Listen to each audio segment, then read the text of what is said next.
J'entreprends ce matin une série de messages sur « Je suis Dieu ». Pas moi, là, mais c'est comme Dieu qui nous dit « Je suis Dieu ». Amen. Et la Bible nous dit dans le psaume 46, verset 11, la Bible nous dit « Arrêtez et reconnaissez que je suis Dieu ».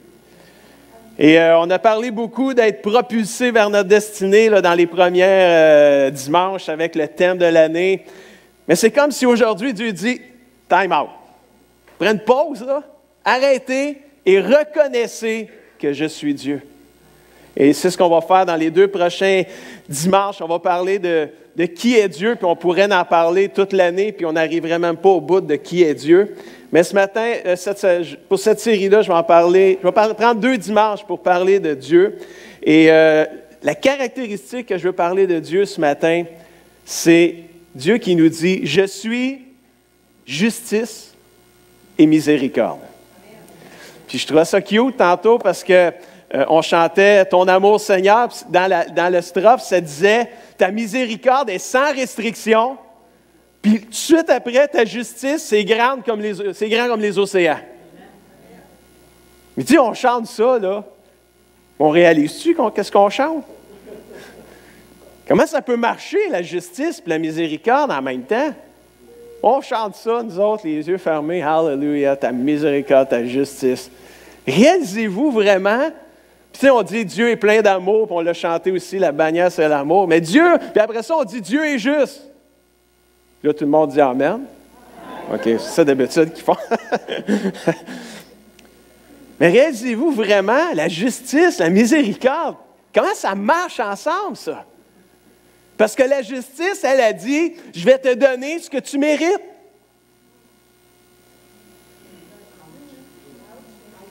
Vous pouvez dire out, vous pouvez dire amen, vous dites rien. La miséricorde, elle a dit, je ne te donnerai pas ce que tu mérites.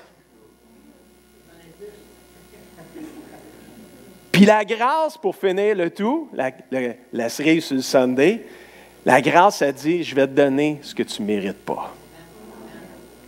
Mais la justice a dit, je vais te donner ce que tu mérites. Puis la miséricorde a dit, je ne te donnerai pas ce que tu mérites. Êtes-vous mêlés un matin, là? Puis on chante, ta miséricorde, Seigneur, il est miséricordieux, puis il est juste en plus. On va répondre à ça un matin. On va régler ça un matin. Vous allez sortir d'ici, pas mêlés, pas en tout. On le chante dans nos chants, on mêle les deux. Tu sais, Dieu, la miséricorde, ta justice, sans toutefois réaliser vraiment, mais j'ai quelques versets que je vais lire en introduction ce matin. Le psaume 89, verset 15 nous dit « Les assises de ton trône ou les bases de ton trône ou les fondements de ton trône sont quoi? Justice et droit. Mais l'amour et la vérité marchent devant toi. » La fondation, c'est une fondation de justice et de droiture. Mais en avant, c'est l'amour et la vérité. Intéressant quand même. Hein? Le psalmiste David, le roi David, qui est un adorateur, disait dans le psaume 101, verset 1, il dit « Je chanterai la miséricorde et je chanterai la justice. » Faire les deux en même temps. Ésaïe 30, verset 18. Et pourtant, l'Éternel attend le moment de vous faire grâce. Amen. Il a le goût de nous faire grâce, le Seigneur. Il attend ce moment-là. Là. C'est comme un papa qui a hâte de donner un cadeau à son enfant. Là. Il a hâte à cette journée-là. Il n'attend que le moment de vous faire grâce. Il se lèvera pour vous manifester sa compassion, sa miséricorde, car l'Éternel est un Dieu juste, justice, compassion, miséricorde. Heureux tous ceux qui se confient en Dieu. Amen. Osée, chapitre 2, verset 19, nous dit « Je serai ton fiancé pour toujours. Je serai ton fiancé par la justice et la droiture et par la grâce et la miséricorde. » Ça marche ensemble, mais on a l'impression comment que ça peut faire pour marcher ensemble alors que ça n'a pas l'air de marcher ensemble. Parce que la justice, c'est je vais te donner ce que tu mérites, puis la miséricorde, c'est je ne te donnerai pas ce que tu mérites. Là, je vais enlever mon côte parce que j'ai de la misère avec ma machine dans les oreilles. Amen. All right, good. Super. Ce matin, Dieu est complètement juste. Notre Papa Céleste est entièrement juste. On parle souvent de son amour, mais un matin, on va parler de la justice de Dieu aussi. Parce que Dieu, il est complètement juste. La Bible dit dans Ézéchiel 18, verset 25, il y en a qui avaient de la misère avec la manière d'agir du Seigneur. Et la Bible dit dans Ézéchiel 18, parlant du peuple de Dieu, « Vous prétendez, la manière d'agir du Seigneur n'est pas équitable. » Ça veut dire n'est pas droite, n'est pas égale, n'est pas juste. Écoutez donc ceci, gens d'Israël, peuple de Dieu. Est-ce ma manière d'agir qui n'est pas équitable? C'est comme Dieu est en train de dire, c'est-tu ma manière d'agir qui n'est pas équitable ou c'est peut-être pas plutôt la vôtre? Il n'y a pas un verset qui dit, où Dieu dit, mes pensées ne sont pas vos pensées, puis mes voies ne sont pas vos voies. Ma manière d'agir n'est pas votre manière d'agir. Verset 26, si le juste abandonne la droiture et se met à faire le mal, et s'il meurt pour cela, c'est bien à cause du mal qu'il a commis qu'il perd la vie. Normal, hein, ça? Verset 27. Et si le méchant renonce à pratiquer le mal, commence à agir avec droiture et selon la justice, il sauvera sa vie. S'il considère tous les péchés qu'il a commis et continue de le faire, non. Non. Et il s'en détourne, il vivra, il ne mourra pas. Et pourtant, les gens d'Israël prétendent que la manière d'agir du Seigneur n'est pas équitable, n'est pas juste, n'est pas égale. Et là, le Seigneur, il continue, il dit, est-ce vraiment ma manière d'agir qui n'est pas équitable ou n'est-ce pas plutôt la vôtre?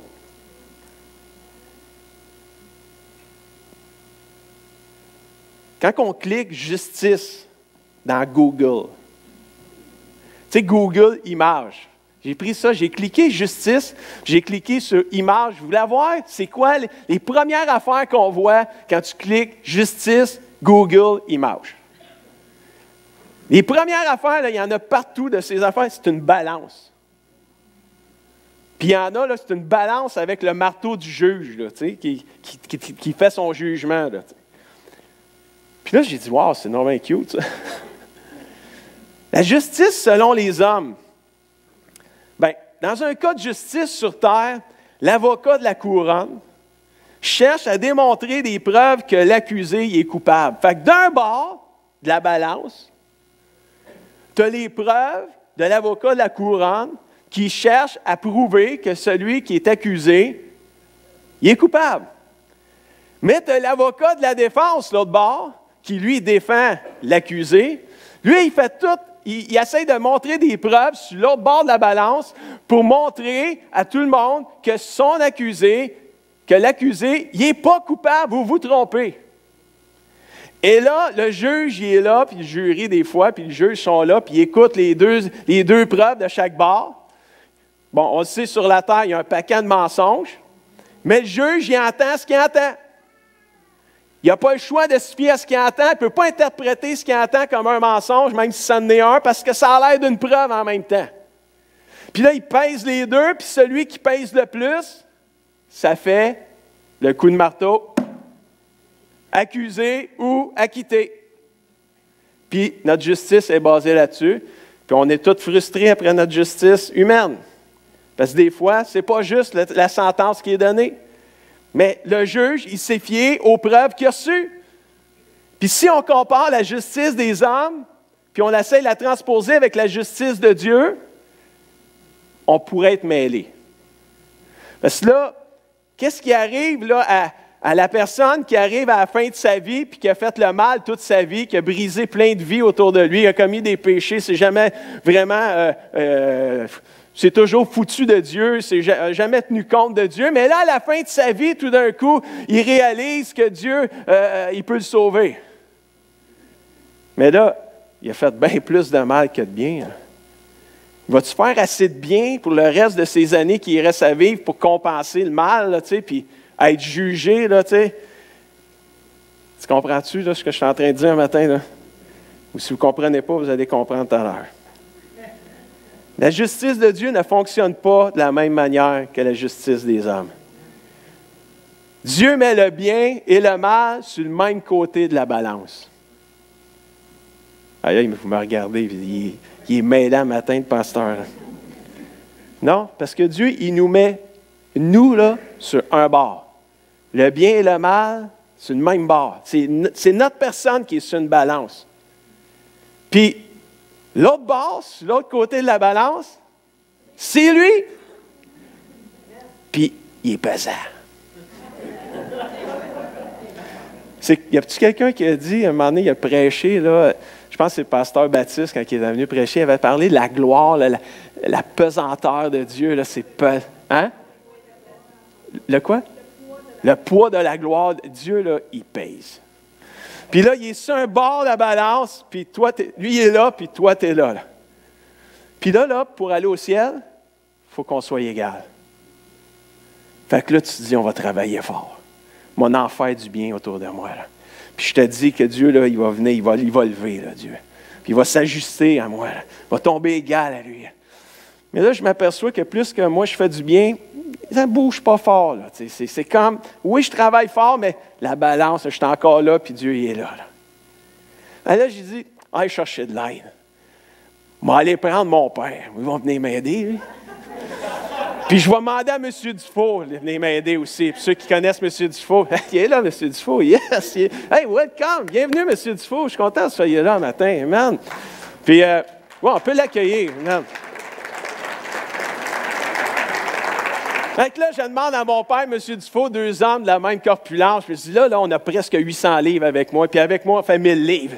Il va lever, là. À moi, me rapprocher de Dieu, là, moi, là. Puis, écoute, j'ai beau leur demander l'oreille, là, mais quand ils embarquent sur la balance, là, ça ne bouge même pas. Tu sais, ça ne fait même pas ça, puis il revient. Non, ça ne bouge pas, pas en tout. On pourrait avoir l'aide de l'humanité entière. Puis, Dieu resterait là, puis moi, je resterais là. Parce qu'il n'y a rien qui peut faire monter Dieu. Il n'y a rien qui peut m'emmener à être égal à Dieu. C'est just impossible. J'ai beau essayer, mais ça ne marche pas. Mais un jour, j'ai décidé de donner ma vie à Dieu. Un jour, j'ai invité Jésus à venir dans ma vie. J'étais jeune dans ce temps-là, je n'avais pas commis beaucoup de péchés dans ma vie, non, mais je n'avais quand même commis pareil. J'avais 15 ans, le 22 mai 1983, ça va faire 33 ans bientôt. Wow!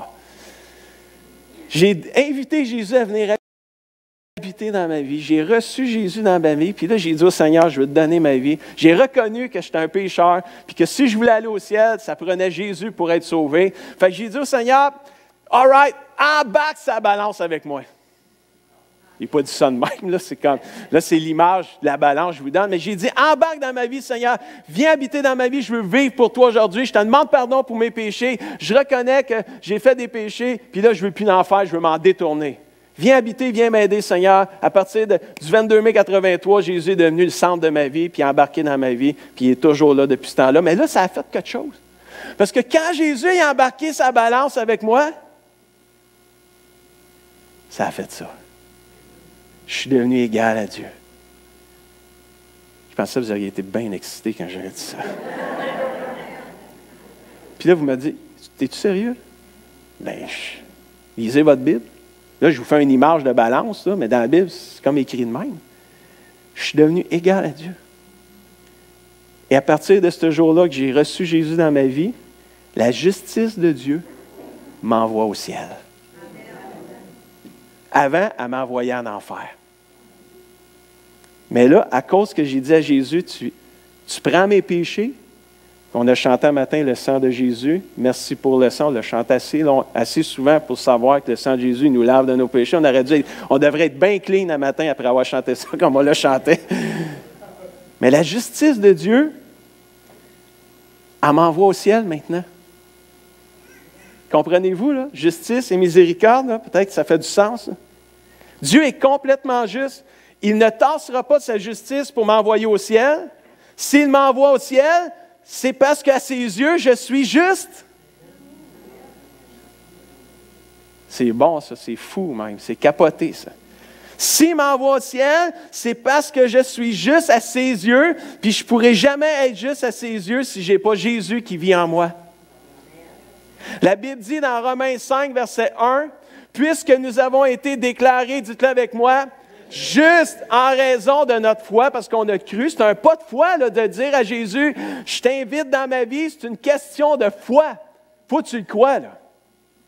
C'est la foi. J'ai invité Jésus par la foi. Là. C'était comme aveuglément. Là, je ne l'ai pas pris là, physiquement, puis j'ai dit, ah ouais, je l'ai avalé, puis je dis, reste en dedans. Là. C'est la foi, c'est par la foi. Mais quand j'ai fait ça, Dieu m'a déclaré juste à cause de ma foi et on est maintenant en paix avec Dieu grâce à notre Seigneur Jésus-Christ. Quelqu'un dit Amen ce matin. La justice de Dieu. Dieu est complètement juste, puis il va nous donner ce qu'on mérite. Alléluia. Et si tu n'invites pas Jésus dans ta vie et dans ton cœur, la justice de Dieu, elle va trancher. Alléluia. Je n'ai pas besoin de te juger. La justice de Dieu va s'en occuper. Alléluia. Mais quand tu reçois Jésus dans ton cœur, oh boy, la balance. Jésus nous rend dignes du ciel. La justice de Dieu m'envoie au ciel. Dieu est complètement juste, mais Dieu il est aussi complètement miséricordieux. Complètement miséricordieux. La Bible dit dans le psaume 136, « Louez l'Éternel car il est bon. » Dites-le avec moi.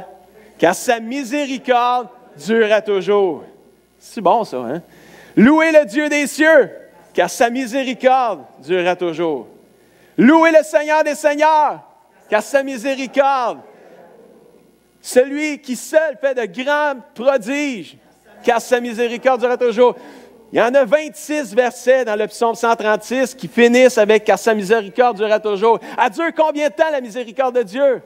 Pour toujours, alléluia. Si vous voulez apprendre un psaume, apprenez le psaume 136, vous allez avoir la moitié du psaume par cœur. La deuxième ligne, c'est toujours « car sa miséricorde dure toujours ». Tu as 26 petites lignes à apprendre, le reste, tu vas avoir savoir le psaume par cœur. Car sa miséricorde dure toujours. La miséricorde vient du mot hébreu. Je voulais vous faire plaisir ce matin. J'ai fait quelques petites études. Il vient du mot grec, pas du mot grec, du mot hébreu, parce que c'est l'Ancien Testament dans le psaume. Kesed. Kesed veut dire bonté, fidélité, amour, faveur, grâce, compassion. La miséricorde de Dieu, c'est grand, c'est profond, c'est immense. Le dictionnaire ajoute, c'est la pitié par laquelle on pardonne aux coupables. J'aimais la phrase, je trouvais ça cute, je me suis dit, wow! Être miséricordieux, c'est avoir pitié qui nous amène à pardonner aux coupables. On a une pitié par laquelle on pardonne aux coupables. C'est ça la miséricorde. Qui veut la miséricorde pour sa vie ce matin? Qui veut la donner? On devrait dire le même Amen. Amen. On devrait dire le même Amen. La miséricorde de Dieu va durer pour toujours, cher ami. Ça n'arrêtera jamais. C'est une excellente nouvelle le matin, ça. Dieu n'arrêtera pas d'avoir pitié du coupable qui va reconnaître ses péchés, les avouer et les délaisser. Mais le jugement de Dieu, il va être juste. La justice de Dieu, elle va trancher, puis elle va être juste, la justice de Dieu. Le jugement que Dieu va faire sur ta vie, sur ma vie, sur notre vie, il va être juste. Puis sans Jésus, le jugement il est clair, on ne va pas au ciel. Ça, c'est clair. On a besoin de Jésus pour que la justice de Dieu soit accomplie ou égale, soit rencontrée. Alors, la seule façon de pouvoir voir la justice de Dieu s'accomplir pour nous emmener au ciel, il faut obtenir miséricorde. Sans ça, la balance, elle ne bouge pas. Une seule façon de ramener la balance à l'égalité de la justice de Dieu, c'est d'obtenir miséricorde. La Bible nous dit dans le Proverbe 28, verset 13, « Celui qui cache ses fautes ne prospérera pas. Celui qui les avoue et les délaisse, qu'est-ce qui arrive avec lui? Il obtient miséricorde. » Qui veut la miséricorde de Dieu ce matin? Bien, arrêtons d'appeler le mal bien puis le bien mal. Un péché, c'est un péché. Si tu as de la misère avec un péché, arrête de le justifier, commence à l'avouer, puis demande au Seigneur qui t'aide à le délaisser. Puis tu vas obtenir miséricorde. Puis le diable, c'est ça qu'il veut faire. Il veut s'arranger pour pas qu'on l'obtienne, la miséricorde. Il essaye de nous séduire par la tromperie, par le mensonge, par des demi-vérités. C'est pas si pire que ça, comme qu'il a dit Adam et Ève dans le jardin, là, avec la pomme. Ou le fruit, là. Appelez-les comme vous voulez. Moi, j'aime ça, la pomme, c'est tout. C'est un fruit. C'est toujours semer le doute. Mais non, c'est pas si pire. Ah, regarde, tout le monde le fait. La compagnie de lait, là, ils ont compris quelque chose quand ils ont fait de quoi ça, dans les années passées. Moi, je bois mon lait comme ça plaît, quand je veux, puis où je veux. C'est comme, tout le monde le fait, fais-le donc. Puis là, le diable, il vient, puis il essaye de nous arranger, il essaye de faire en sorte qu'on va faire des péchés, puis que ça ne sera plus grave pour nous autres. Frères et sœurs, un péché, ça nous sépare de Dieu. C'est grave commettre un péché. Mais c'est grave pour un chrétien d'appeler un péché plus un péché. Parce que là, c'est comme, tu n'as plus de place pour la miséricorde. La justice, oubliez-les pas, là, sortez d'ici. La justice de Dieu, on l'a chanté, c'est grand comme les océans. C'est grand comme les océans. Imaginez-vous, là, la justice de Dieu. Grand comme les océans. Elle va s'accomplir. Mais la miséricorde, elle va faire quelque chose que rien d'autre au monde va faire. La miséricorde va venir briser le jugement de Dieu sur nos vies. La miséricorde va accomplir la justice de Dieu pour nous. Puis c'est ça, il y a juste par Jésus. La Bible nous dit dans Jacques, chapitre 2, verset 13, « Car le jugement est sans pitié ou sans miséricorde pour qui n'a pas fait miséricorde, mais la miséricorde triomphe du jugement. » On ne peut pas donner ce qu'on n'a pas reçu. Tu ne peux pas faire miséricorde, tu ne peux pas accorder faveur, pardon, grâce aux autres quand toi-même tu ne l'as pas reçu. Mais tu peux faire miséricorde quand toi-même tu as été miséricordier. Donnez, c'est un nouveau mot. C'est bon pareil, j'aime ça créer des nouveaux mots. Je suis un artiste, chérie, je crée des mots. Oh, God, c'est bon.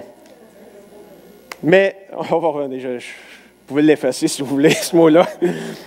Mais, tu ne peux pas donner ce que tu n'as pas reçu.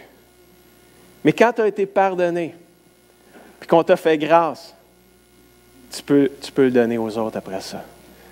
Puis le jugement, il est sans miséricorde pour ceux qui ne font pas la miséricorde autour d'eux. Mais tu ne pourras pas la faire, la miséricorde, si tu ne la reçois pas. C'est impossible, ça aussi. Puis ce que j'aime, c'est que la miséricorde triomphe du jugement. Fait qu'il y a de l'espoir, là.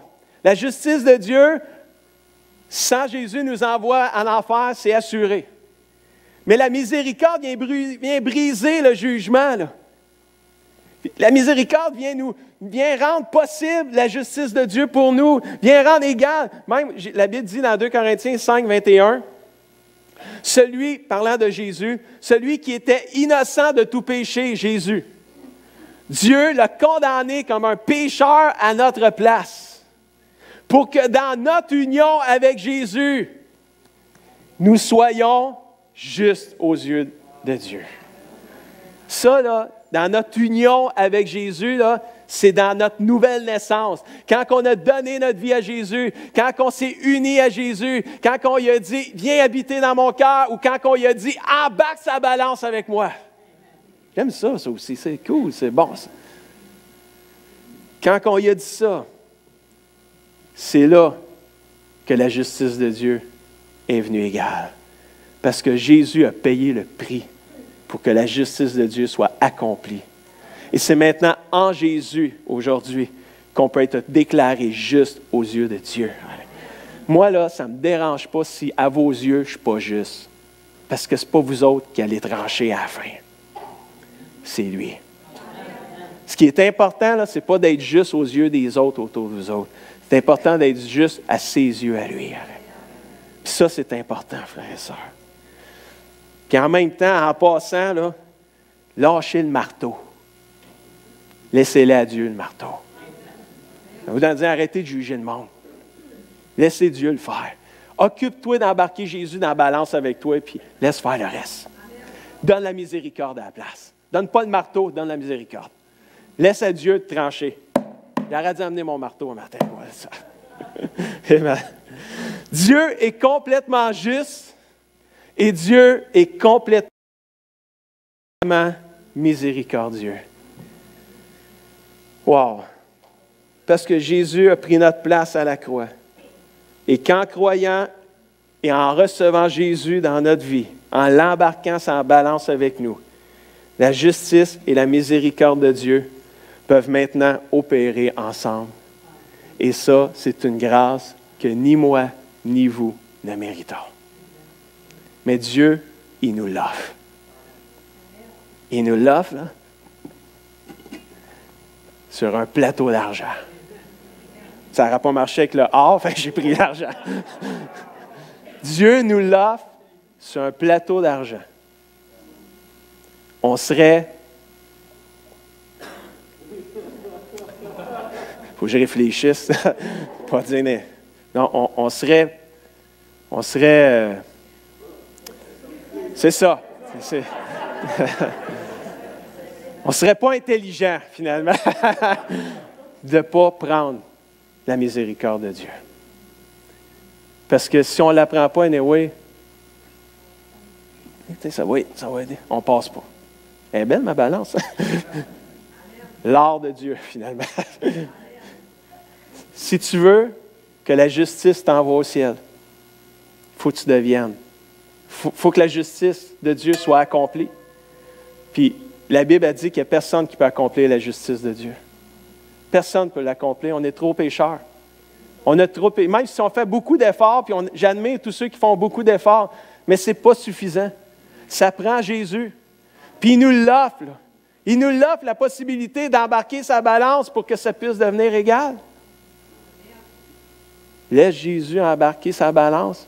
Puis s'il a débarqué un moment donné de la balance parce que tu as vécu des déceptions, tu as vécu des épreuves, tu as vécu toutes sortes de blessures par des chrétiens.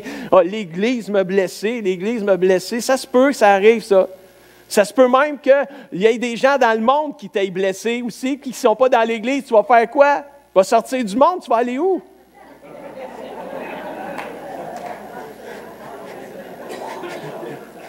C'est vrai pareil, hein? Ou l'Église m'a blessé, je sors de l'Église. Hein? Non, mais je le fais peut-être en moquant, puis je me demande pardon à ceux que ça peut offenser. Mais c'est juste pour réaliser que c'est nos émotions, des fois, qui nous font prendre des décisions qui ne sont peut-être pas les meilleures. C'est sûr que c'est dur de pardonner à ceux qui ont brisé notre vie, là. J'ai aucune misère à comprendre que ça peut être dur de pardonner à quelqu'un qui a brisé ta vie. Là. Mais écoute, lâche le marteau, puis fais embarquer Jésus sa balance. M'en dis de faire ce que toi, tu n'es pas capable de faire. Pardonner à ceux qui nous ont offensés. On est capable de le prier, mais là, il faut le vivre. La justice de Dieu. Dieu est complètement juste. Mais boy, il est complètement miséricordieux aussi. C'est vraiment cool que ce soit en même temps que la communion, ça, aujourd'hui. Je vais inviter peut-être Ben et Sophie, juste Ben au piano, là, juste pour terminer ce matin. La justice dit, je vais répéter cette pensée-là. La justice dit, je vais te donner ce que tu mérites. La miséricorde dit, je ne te donnerai pas ce que tu mérites. Puis la grâce termine en disant, je vais te donner ce que tu ne mérites pas.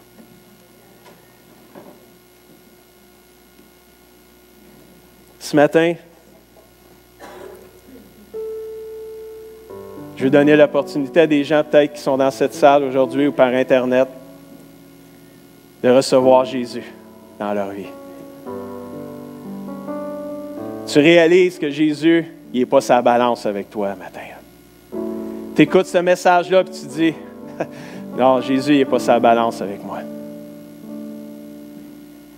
Peut-être que tu viens à l'église, puis tout ça, puis là, aujourd'hui, tu réalises, mais Jésus ne fait pas partie vraiment de ta vie à part le dimanche matin. Là. Puis il y a comme une conviction qui vient dans ton cœur de dire, il faut que Jésus embarque sa balance. Je veux que ce soit Dieu qui m'envoie au ciel, parce que tu es sûr que tu vas y aller. Pense pas, peut-être que Dieu va vouloir. Là. Si je suis plus fin, si je suis plus gentil, peut-être qu'il va vouloir. Regarde, c'est super que tu veuilles être plus fin et plus gentil. Il y a du monde autour de toi qui vont être contents de ça. Mais ça ne te garantira pas, ça ne fera pas lever la balance. Ça. Même si ton intention est super bonne, puis je t'encourage à le faire. Mais la meilleure décision est la seule décision, le seul chemin qui mène au ciel. La seule façon de pouvoir voir la justice de Dieu être accomplie dans ma vie, ça prend Jésus dans la balance. Ça prend Jésus dans ma vie. Ça prend une vie qui est donnée et consacrée à Jésus. Ça veut-tu dire qu'il faut que je renonce à moi-même? Oui. C'est ça, c'est pas juste dire, hey, là je vais dire oui à matin, Jésus va me sauver, m'envoie au ciel, puis je continue à vivre comme je vivais. Tu ne pourras pas, anyway, si tu es sincère et tu es honnête, tu ne pourras pas parce que tu ne veux plus faire de péché après avoir dit oui à Jésus. Mais tu en fais encore, parce que personne n'est parfait jusqu'à temps qu'on s'en aille au ciel. Fait que qu'est-ce qu'on fait quand on fait des péchés? On les avoue, on demande pardon, on les avoue, puis on les délaisse, plougne. La balance, elle devient égale. La justice de Dieu s'accomplit. Moi, je vais le dire encore 10 fois avant de partir, encore, je capotais cette semaine quand j'ai réalisé ça. Je n'avais jamais réalisé la justice de Dieu comme je la réalise aujourd'hui. Ça me bénit, ça me fait triper bien raide. Je suis tellement excité de voir que je sais que la justice de Dieu, elle va trancher à la fin. Mais je sais que si j'ai Jésus dans ma vie, elle va m'envoyer au ciel. Et c'est l'assurance du salut, frères et sœurs. Puis si tu trébuches, puis si tu tombes, laisse-toi pas décourager. Repens-toi, retrousse les manches, pardonne-moi Seigneur, parce que ton sang, là, il n'est pas périmé, il n'est pas expiré, puis il n'est pas passé date. Il est encore efficace pour me laver de tous mes péchés. Alléluia. Amen. Amen. Je prie Seigneur que cette image-là, puissiez la rêver toute votre vie. Puis quand vous allez avoir des moments down dans votre vie, des moments où vous allez avoir le goût d'abandonner, vous allez avoir le goût de lâcher, vous allez penser à Jésus puis la justice de Dieu. Vous allez dire, c'est pas vrai que je vais laisser Jésus débarquer puis qu'on va s'en revenir comme ça. Quand Jésus embarque, ça reste de même. C'est juste quand tu vous le faites débarquer que ça revient de même. Faites pas débarquer Jésus de votre vie. Quand vous le faites embarquer dans votre vie, là, laissez-le sa balance avec vous. Même si la vie est dure, même si la vie est douloureuse, même si la vie semble injuste, ça arrive, ça à tout le monde. Et laisse Jésus avec toi sa balance. Parce qu'un jour, sa justice va être décrétée. Un jour, sa justice va être manifestée. Un jour, il va revenir nous chercher. Puis il va venir chercher ceux qui sont justes à ses yeux. Amen. Levons-nous ensemble. Amen. Praise the Lord. Merci, Jésus.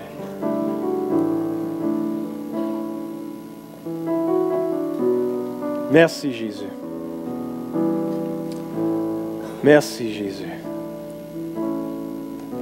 Je suis Dieu. Alléluia. Justice et miséricorde. J'aimerais ça qu'on ferme les yeux quelques instants. Est-ce qu'il y en a dans cette salle, vous aimeriez donner votre vie à Jésus ce matin? Vous aimeriez dire à Jésus, embarque sa balance avec moi, Seigneur. Je ne t'ai jamais demandé d'embarquer sa balance avec moi. Je ne t'ai jamais dit, viens dans ma vie, Seigneur. Et peut-être ce matin, c'est le bon moment pour le faire. Alors, s'il y en a ce matin qui aimeraient dire oui à Jésus, puis dire, Seigneur Jésus, je reconnais que je suis un pécheur. Je reconnais que mes péchés me séparent de toi, puis que mes péchés m'empêchent d'aller au ciel. Mais je crois que tu es mort sur la croix, tu es ressuscité, tu vis maintenant pour me pardonner mes péchés, me donner la vie. Alors, je veux t'inviter dans ma vie aujourd'hui. Est-ce qu'il y en a qui veulent faire cette prière-là Vous ne l'avez jamais fait. Levez la main bien haute que je puisse la voir. On va prier avec vous. Oui, je vois ta main. Est-ce qu'il y en a d'autres? Vous pouvez la baisser après. Amen. Je vais demander un autre petit pas de foi à vous faire. Pendant qu'on va chanter un chant avec Sophie et Berne, j'inviterai ceux qui veulent donner leur vie. Il y en a qui ont levé la main. Je vous inviterai à venir avec peut-être les personnes avec qui vous êtes venus. Venir en avant, me rejoindre. On va prier ensemble. On va avoir des personnes qui vont venir prier avec vous pour vous encourager, vous aider. Alors, je vous inviterai à venir. Tous ceux qui ont levé la main, venez en avant avec moi. On va prier ensemble. Amen. Il y en a qui s'en viennent. C'est merveilleux. Merci, Seigneur. Viens me rejoindre. Juste ici. Pas sur le stage. On va vous épargner le stage. Amen. Bienvenue. C'est quoi ton prénom? Manon. Manon. Super, Manon. Avec Lorraine. Merci, Seigneur Jésus. Est-ce qu'il y en a d'autres qui veulent dire oui à Jésus ce matin? Bienvenue. Je vais aller vous rejoindre. Amen. Amen. Manon. Bon matin. Ton prénom? Volana. Amen. Super. Philana. Cédric? Amen. Jerry? Ah oui, welcome, Jerry. Amen. On peut avoir des gens des premiers contacts, peut-être une autre dame des premiers contacts, Robert avec Cédric. Amen. Amen. Ginette s'en vient, c'est parfait. Nicole. On a des dames ici. Là. Merci, Seigneur. Prions ensemble. Je veux vous inviter ceux qui ont venu en avant pour dire oui à Jésus et faire embarquer sur la balance de votre vie. Juste de répéter cette prière-là avec moi ce matin. Alléluia. J'invite l'Église juste à soutenir en répétant aussi.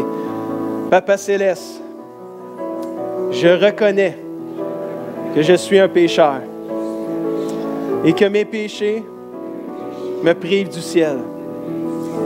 Je crois en toi, Jésus. Je crois que tu es mort sur la croix, que tu es ressuscité et que tu es vie aujourd'hui. Je te demande pardon pour mes péchés. Je les reconnais et je veux les délaisser. Merci de m'aider. Je t'invite maintenant dans ma vie. Viens habiter en moi tous les jours de ma vie. Au nom de Jésus. Merci de me pardonner. Merci surtout de me rendre juste aux yeux de Dieu. Amen. Amen. Est-ce qu'on peut rendre grâce au Seigneur? Amen. Amen. Amen. On a des petits cadeaux à vous remettre. Juste montrer à l'Église, on est rendu VIP, même dans les petits cadeaux. Un beau petit sac, vous allez pouvoir mettre votre Bible dedans, puis revenir avec votre Bible, votre sac. Allez voir Pasteur Guy dans mon bureau. Envahissez mon bureau. Praise the Lord. Merci Seigneur. Merci Seigneur Jésus. Merci Seigneur. Amen. Merci Seigneur Jésus. Juste avant de s'en aller, j'aimerais ça inviter l'Église. On va chanter un chant. Juste avant de partir, j'aimerais ça prendre un temps à l'hôtel. Il y a peut-être des gens dans la salle aujourd'hui. Vous réalisez la justice de Dieu, la balance, puis tout ça. Peut-être vous êtes éloigné du Seigneur dernièrement, je ne sais pas.